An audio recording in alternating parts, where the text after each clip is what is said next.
Won't you please come in for a moment? We're in the kitchen. Hello, Mom.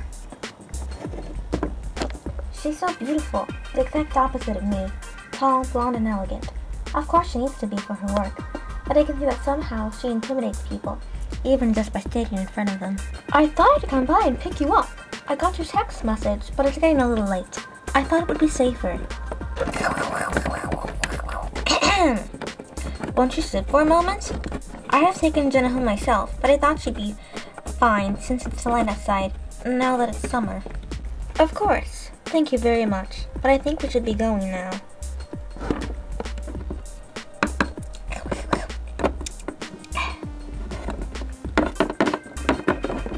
Thanks for everything. See you tomorrow, B. I'm really looking forward to history. History! B! Later, bye! Mom, you always make me look so silly.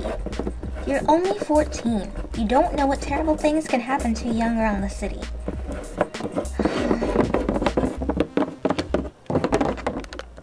Meanwhile, in Scandia... Bolstrom, what on earth are we going to do now? What did she take with her?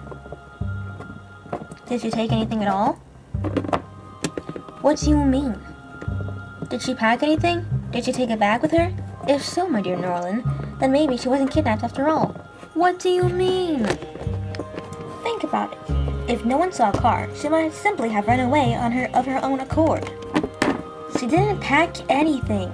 Alright, so she didn't pack anything. Well, her father just died, Norlin. Have you any idea what might be going through a child's head in that situation? She's desperate. She's confused. She's finding life unbearable. You think she might have done harm to herself? Well, as far as I know, nobody has found her body. So that doesn't mean a great deal. But she might have gone off, wandering around the countryside.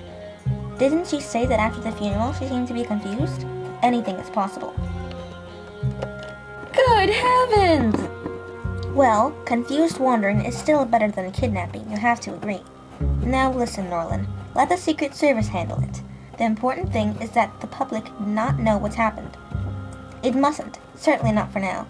Otherwise we might lose control of the situation. That's the real danger. Oh no! And it's her birthday next week! I know. We must... Bolstrom, how can we... You're worried sick. Perfectly understandable. But that's why I'm here. I'm depending on you, Bolstrom. You know how the people love their princess. Your parents' names, at least. You must know the names of your own parents. I do know the names of my parents. And I know the names of my great-grandparents. And my great-great-grandparents. But I'm not thrilled at the thought of teachers nosing into family affairs. And that's exactly what this family tree business amounts to.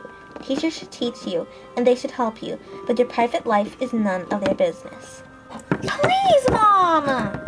Sit down and watch the news. End of discussion. Ah!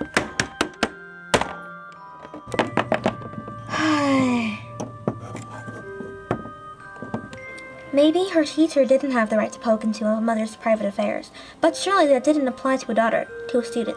Everybody wants to know about their family. Why wouldn't her mother tell her what her father looked like?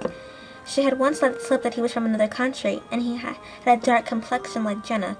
But what did he do, and who were her grandparents?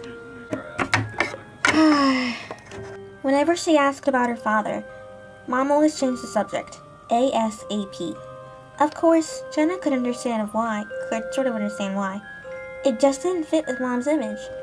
She should have had a smart husband who worked in a bank, wore Armani suits and handmade shirts, not some weird foreigner she was ashamed of. The only time her mother had ever told her anything about her background was on her last birthday. They'd gone to a restaurant to celebrate. Jenna had a glass of Coke, and Mom had some wine, and then suddenly Mom had looked her up and down, and said, "You're growing up. You're gradually growing up. When I was your age..." Blah blah blah blah blah blah blah blah blah blah blah blah blah blah blah blah blah blah blah. Not long after that, I met your father. We were head over heels in love, Jenna. Madly in love. And one day, when it was my birthday, my 18th, we just ran away. We didn't bother with celebrations. We simply went to the seaside near Sarastad. We sat on the beach, but it was still quite cold at that time of year, and as I had the key... What key? Never mind. Well, congratulations, Jenna. You're no longer a child, so I hope you'll have a wonderful time in your teens. Outside, across the street, a man moved back into a doorway and waited. She was clearly visible through the window, a small, slightly curvy figure with dark hair, standing in her room on the second floor and energetically pulling something from a shelf.